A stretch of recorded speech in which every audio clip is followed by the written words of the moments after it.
What's up everyone? In this quick video, I'm going to show you how to move your Steam games from one drive to another. You can't actually just copy and paste your Steam games to one drive to another. So if you have multiple drives and you want to move your Steam games from one drive to another, then this video is for you.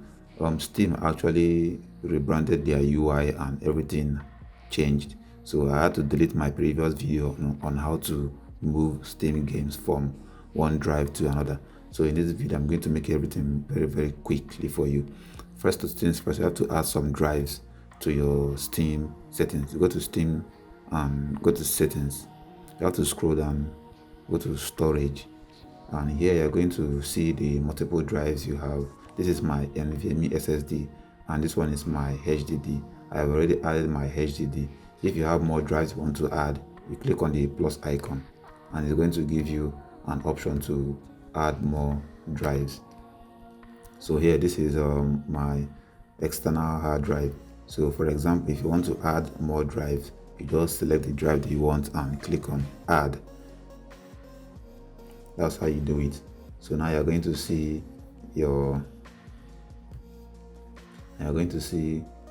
the drive you added here. So if you want to move your games to the drive, what are you going to do? And for example, this is eFootball 223. You check it and then click on move.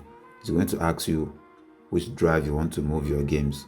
Here you're going to select the drive you want to move your games. If you want to move it to your SSD or the drive you have created, you just click on the drive you have created and select move.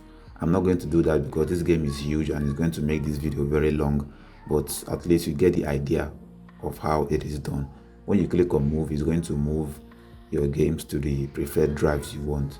So that's how you do it. That'll be all for this video. See you guys in the next one. Peace.